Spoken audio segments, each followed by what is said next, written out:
Okay, so if you take a look at the first slide, we are looking at our citizen satisfaction survey. We do this every 2 years, so the 2024 is the most recent. And if you take a look at it, you'll see that there hasn't been an appreciable change in the last two surveys as far as what is most important to our citizens and what we're doing right. So if you look in the upper right hand, that circle, if you're able to see that from where you're sitting, you can see that safety is most important and it's what we're doing well. Public safety. You look at the natural environment, the spaces we have available in Clive, the parks and recreation, the economy, utilities, all of those things are very important to everyone in Clive and things that we're doing well. So we appreciate our citizens giving us that feedback. Then here's a little bit more detailed analysis on that. Clive residents have consistently given us very high marks for quality of life. So if you take a look at that, overall quality of life, as far as the rating goes, we're in the 90%. We're higher than average. As Clive is a great place to live, again, higher than average, again, in the 90s there. And the same thing is true as far as your neighborhood. Again, very high there. So we get high marks in that. Now, over 300 cities are involved in this survey. And in spite of what you see nationally on the state level, federal level, as far as confidence in government, what you see for the city of Clive is a reinforcement of the job that your elected officials are doing and your staff in the city is doing. That is, we've got very, very high ratings as far as governance, public information, transparency. So we're rated number one in 3 of the categories out of all the survey results across the country as far as being honest, being transparent, overall confidence in city government. And then you see a number of other areas where in the top 10 or top 15. So the direction that the council is able to give staff and the work that they perform, it resonates with everyone in Clive as far as the quality of service. Now, we've got a video. If technology works, Pete, let's see if we can bring that up.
So anyway, thanks, Pete, for bringing up that video. And it goes without saying that the goats typically are more popular than the council members.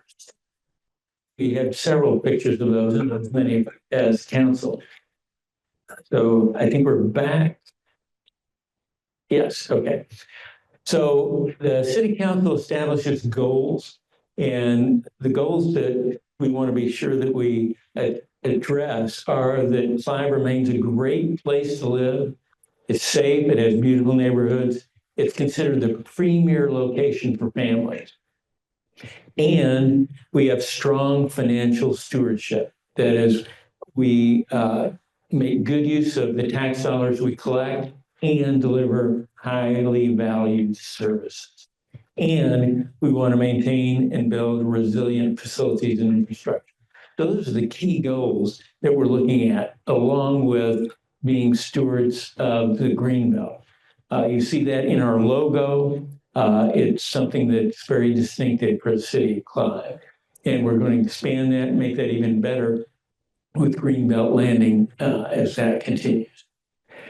Now, I'm not sure you're going to be able to see this from where you sit, but every year the council spends several weeks working with staff and a consultant to establish our priorities for the coming year. And once we establish those priorities, we have top priorities and high priorities. And then our staff on a management agenda identifies the top priorities and high priorities that they need to address. So on the screen there, on the policy side, which is what the council established, we're committed to establishing strong finances. We work with regional partnerships with our neighbors. Greenbelt Landing, I already mentioned, that's going to be a great facility once that opens. Hickman Road is going to be a major interchange as they work on that. It will be wonderful once it's done. I hesitate to be the one to say that it's going to be painful for several years, but what word would you use, Pete, to describe other than painful? Very painful. Thank you, Pete. Thank you. We just want to be realistic about what to expect with that Hickman Road interchange. We're also working on Alice's Road, so that'll be nice to have that. Those were the top priorities that you see there. Then under high priority, rental housing, we want to address that. We are working on street and crosswalks there, looking to see where we might have opportunities for grant funding. ADUs, how many of you are familiar with accessory dwelling units? Some of you are. That is becoming very, very popular as a means for providing additional housing options. So we're going to be looking at the ADUs, accessory dwelling units. So lock that acronym or that into your mind. You're going to be hearing more about that coming forward. Harbach Center, as you know, that was our old public safety building. We've been doing a lot in there with library, parks and recs. It's utilized a lot. We're trying to figure out what's the future of that. We gave it a couple of years as far as looking at options, so we'll be doing more with that. Recreation, library programming, we're going to improve the registration process for that. So that's what the council has set as the policy agenda. Then over on the management side, staff implementing policy. Linean Park is going to be just fantastic when we finish the reconstruction of that. We're trying to figure out what to do with our flood-prone property. It's a green space. I think it's going to be a lovely park or something else. So we'll be working on that. Texting is going to be improved. We continue our fire EMS collaboration with Urbandale, which provides great service. As you heard many of us say many times before, if you're having a heart attack, you don't care what it says on the side of the ambulance as it comes, but it says Clive or Urbandale. So that collaboration is great for both of our communities and saves both communities millions and millions of dollars. This is the year we do collective bargaining with our union, so we're hopefully wrapping that up very soon. We're remodeling the city hall. Those are the top priorities for our management. And then on the high priority line, we've got our flood mitigation plan, new building, hazard mitigation plan, Westcom looking at that, and water resources. So that's just a quick overview on those. As far as our new budget, our goals here and priorities were to keep taxes fair and predictable and maintain adequate cash reserves. All cities and counties face budgetary challenges these days, so it's important for us to have a cash balance to weather the changes that are ahead. So we're well positioned to do that. So for this coming year, we're going to keep our property tax rate at $9.92 per thousand. We lowered it by 22 cents last year. We're keeping the rate the same this year. And it's the ninth consecutive year we have either lowered or maintained our property tax rate. So that's quite an accomplishment. And definitely worthy of applause. So we are very conservative in our budgeting. We don't expect our expenses to reach the budget amount, so we are able at the end of the year to have money left. So very good fiscal management. So for an average house valued at $318,000, what you pay in property taxes will just go up 2.5% this year. If you're a business valued at $1 million, it'll only go up 1.1%. So that's fairly conservative growth. Now, if you take a look at the difference in what you're paying, one thing that we like to emphasize, when you get your tax bill, flip over on the back so you can see what you're paying to what entity. The city of Clive, whether you're in Polk or Dallas County, is only 30% of that tax bill. 38% on the Polk County side goes to West Des Moines schools. 54% goes to wonky schools if you're in Dallas County. And then a smaller portion goes to the county itself and other entities. So just keep that in mind that the tax bill you get, only 30% of those dollars go to the city. The rest goes to other entities. Now, our tax rate compared with our neighbors, as you can see there, we are one of the lowest in the metro at 992. And on the higher end, you have Des Moines at 1661. So council has been very emphatic about wanting to maintain the lowest tax rates as possible, but at the same time, making sure we deliver the high quality of services that everyone in Clive's know to expect. And we've been successful in doing that for a long time, thanks to great work of our staff. Now, in the next few weeks, you are getting a mandated mailing, Truth in Taxation. This was mandated by the legislature, and we will have a hearing on March 27th to make sure we answer anyone's questions about the tax rate. Now, what I have to say is that this mailing that you would get may be very confusing and inaccurate. So it will tell you that the property taxes in Clive are going to be increasing by nearly 13%. Not true. It will say that commercial property taxes are increasing by 14%. Not true. So they've got a flawed tax rate comparison equation. In the budget, Clive will collect more in property taxes in the current fiscal year, but the property tax rate is unchanged. So the revenue is a result of changes in the rollback. The rollback.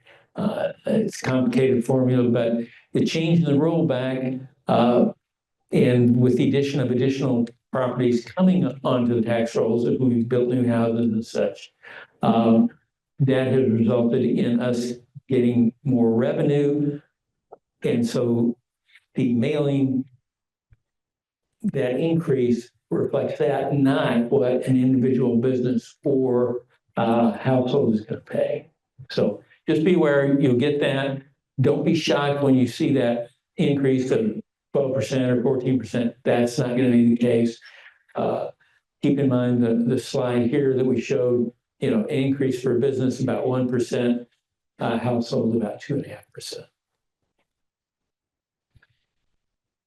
Now, if you really want to see what it is that you are going to have to pay, we created, that is credit to Pete over here, that has created a tax calculator. So you can put in the property tax calculator, and this is available on the Clive webpage.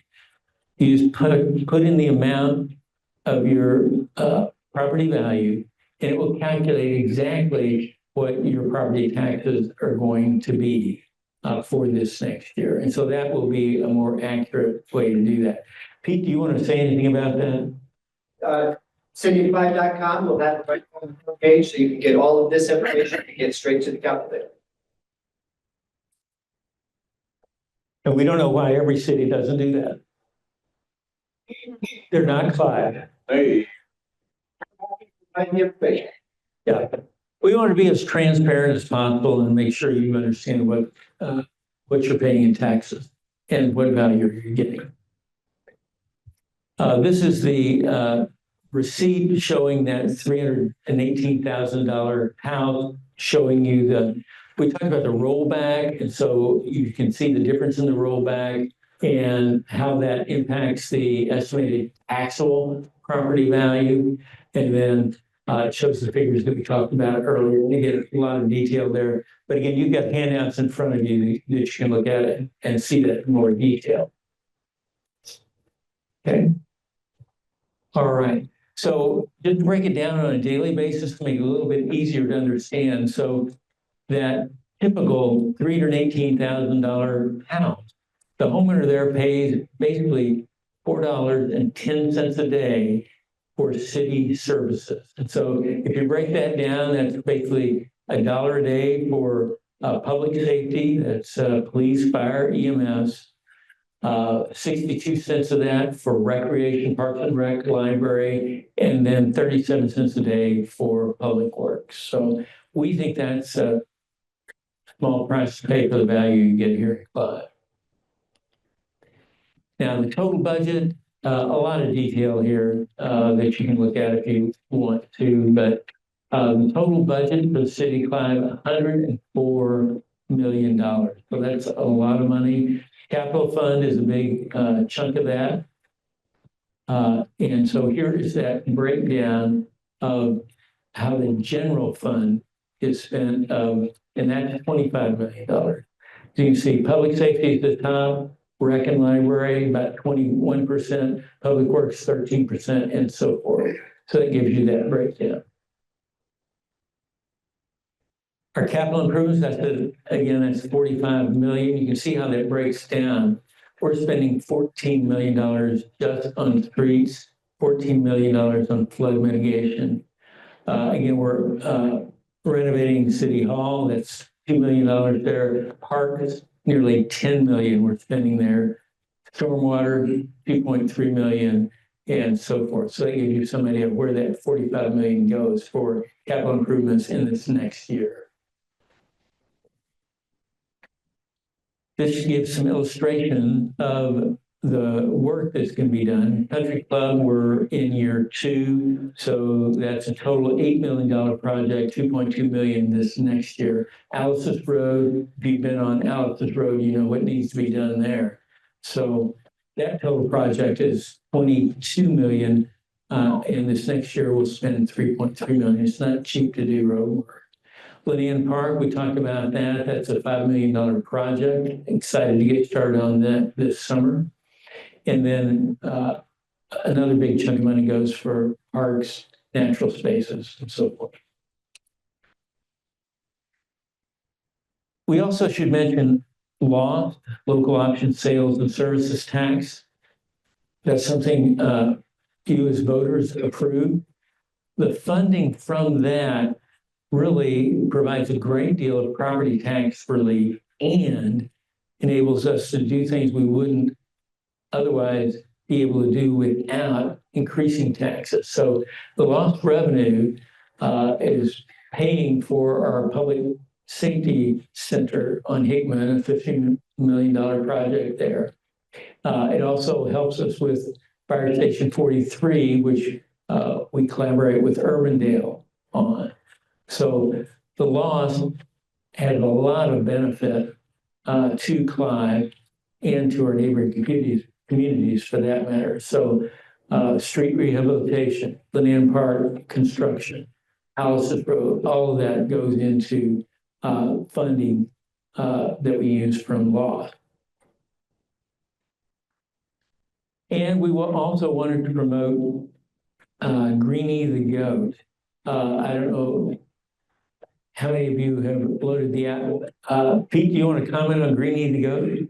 So, the council had prioritized getting texting services in the city better, and this is our shot at doing that. But it's not just text. This is a digital, or excuse me, a virtual assistant, an AI-powered virtual assistant. You can access Greenie by going to cityofclive.com, or you can just text with Greenie any question that you might have about things happening in the city of Clive. If you'd like to sign up to receive specific information about weather, like storm cleanup, about special events in the city, you can also opt in to receive those texts that are coming from the city. Scan the QR code or go ahead and just text hello to 888-708-GO. Thank you, Pete. Feel free to do that now.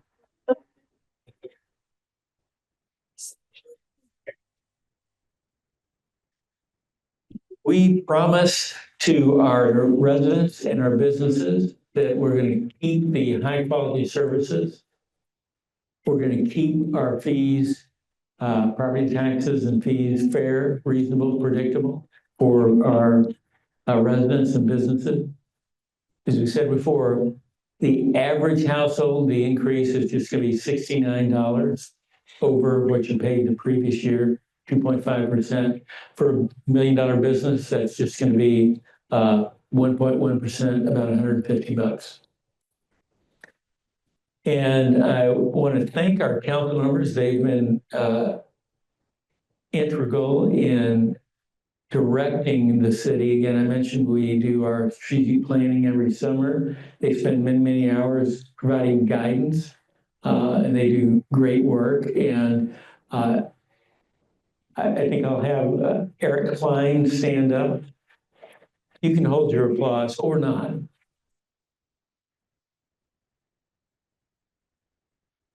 And I don't believe any of our other council members slipped in, so I'm not seeing them. What I did want to mention is that SpreeCon has announced his resignation. And so the plan for the council is to appoint someone to fill out that term until the November election. So we're very interested in hearing from anyone that it would like to apply to be considered for the council. We've got a timetable set up where we will accept applications and then we'll do interviews during a council meeting coming up. And I think April the 20... applications by April 23rd. The first council meeting will be, if the council approves this plan tonight at their council meeting, May 1st council meeting will be when interviews take place and the council makes their appointment, and that person would then sit immediately at the council. Yeah, we don't mess around. Once we make that decision. Thank you, Matt. So again, we'd encourage consideration of applying to be on the council. I can tell you that those folks that have been appointed versus elected, it's a lot easier process if you're appointed than running for election. Just saying. Wouldn't you agree, Eric? I've never been appointed, John. Do you know what it's like to run a campaign? All right, very good. So that is the last slide we have, and we are open for questions. And we have our city manager and assistant city manager here to answer questions. Since I always defer to their expertise, that's why we brought them along, and Eric as well. So what questions do you have for us today?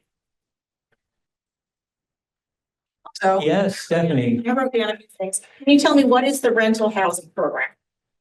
Okay, Matt will love to tell you about that. I'll see the mic over here. The rental housing program, so why that was a priority for the council is they wanted to evaluate our existing rental housing inspection program. So as a city of a certain population, we're required to have a rental inspection program. And so this year, the council prioritized reevaluating the program. Actually, Councilmember Klein is a part of a small task force that's with rental property owners, and then him from the city council and our staff looking at what's our current inspection program? Are there changes that we want to make? And then providing a report and recommendation back to the full council for consideration. So it's a program that we have to have. It was more just an evaluation of, do we need to enhance the program, change the program? The inspection program is primarily focused on life safety items within rental housing. And so is there anything that we wanted to change there? So that's what that priority is. And we're right in the middle of that process right now. Apartments, not just. It'd be any rental property. So, yeah, just a couple quick things. The things that we've looked at is number of complaints. What is the status of our rental units out there? And in visiting with some of our wide variety of different landlords, we've had very few complaints, and the program seems to be working very well. So I wouldn't expect a lot of changes in this, but we've been very happy with the progress of the current program. Yes. What does the short-term rental program kind of look like in Clive? Short, it's kind of a short story. It's really dictated by state law. So there is very little that we can do as a city in terms of regulating. There's some things that we can do, but that's a little bit more limited. I want to say roughly 5 years ago, I might be wrong on the date, 5 or 6 years ago, the state legislature passed a law that really preempted cities from doing a lot of regulations on short-term rentals like Airbnbs. So there's a little bit that we can do just in terms of how many folks can you have in a given room and things like that in terms of capacity. But for the most part, we're preempted on a large portion of those regulations. Yes. My name's Noel, Walter Roofing, and the City of Des Moines has a program where they help rejuvenate housing around the city. And so I was going to ask, is there something that the city of Clive would be doing in the future that we could possibly help with along as well, like we do with the City of Des Moines? So you're thinking invest DSM? Sort of like that, yes. Like that? Yeah, that's a great question. So here recently, over the last few years, the city council prioritized and the staff, with along with some consultants, helped execute an 86th Street neighborhood master plan. And that is a primary area of our community where there is some long-term housing needs. Is kind of the age of that housing stock in that neighborhood is coming to that kind of useful life period. Although we don't have a specific program today, that was a priority that was identified in that neighborhood plan. And I know from a staff perspective and council perspective, housing comes up every year in strategic planning. Rental housing happens to be the priority for this year that we're looking at. But we've talked a lot about housing strategy for the city of Clive. And I see that continuing to come up in the future. What that program will look like, I can't speak to right now. Would it look similar to what the city of Des Moines does, or would the city of Clive, for example, partner with some of the same organizations that do some of that activity in the city of Des Moines and some other cities? I see that as definitely a possibility for us, but we don't have maybe a specific program yet, but it's definitely high on the city council's radar for sure. Yes. One thing I always enjoyed with Clive was Friday late afternoons, Clive After 5. Do they ever talk, or is there discussion ever about bringing that back so businesses can get together and volunteer and do that stuff? Well, we actually have a replacement for that we've been doing called Food Truck Fridays. If you've ever heard of that, I know some of you have probably attended that. I know the chamber and a number of chamber members are sponsors of that. So Food Truck Fridays at Campbell Park, and actually we've had it at Lannan Park as well, has kind of been the replacement for that. So that, stay tuned on that, because I think the schedule is posted on the website for Food Truck Friday in terms of the musical acts that will be involved. So that is kind of the new Clive After 5 is Food Truck Fridays at Campbell Park, and then occasionally in other parks. And I could also see the potential when Greenbelt Landing is completed. That work is completed, also being a location for Food Truck Fridays. So if you raise your hand, how many people have been to Food Truck Fridays before? So there you go. So you got some friends to go with you. Stephanie, do you have other questions? Well, I do. Actually, the Harbor Center, tell me what's the current thought on it? For the Harbach Center, and you saw that on the prioritization list that the mayor mentioned, is what's the future of that center? So of course, a few years ago, the city council made a commitment that once the public safety folks were out of that building and moved into the new facility at 8800 Hickman, our new public safety facility, what are we going to do with that building? The building still had a lot of useful life. It still does. And so we turned it into a community center for parks and recreation, branch library facility. But there's going to be a point in that facility where we have to make some major reinvestments, particularly in the mechanicals of that building. And so before we get to that point, what is going to be that long-term future? I will say that some of the questions that we have right now as a city is what is that long-term financial structure that we're going to have here in the state? Of course, you probably heard in the news, there's new comprehensive property tax reform legislation that the State House is considering right now. What does that look like for us long-term in terms of the investments that the city has made in staffing and operating that facility? I think we want to get a better sight line to what that looks like in terms of continuing that investment. And then ultimately that was designed as a police and fire facility originally. Is that the long-term solution that we want for the community center and maintaining those services in that neighborhood? Is there some collaboration opportunities, for example, with the school district? We have a small committee of the city council members and West Des Moines school board members to kind of have those conversations of what are some future collaborations that we could be doing. So maybe those services would continue in the neighborhood, but doesn't necessarily have to be in a city-owned building. I think those are some of the questions that we're asking right now before we make any long-term commitments to that building, because we also have a brand new park space with Land Park that's going to have a $5 million investment in it later this year or over the next year. And so do we need more expansion of that park space? Does the building still need to be there? Those are a lot of the questions that we don't have to make a decision right now because we do have some useful life in the building yet, and the mechanicals still have some life in them. So we're going to continue to use it as long as the city council is supportive of the investment in the services that we're providing in the building. And so then it's a question a few years down the road, what's the long-term use of that facility, or is it still there? Is that all your questions? Yep. Well, very good. We're glad we could answer them.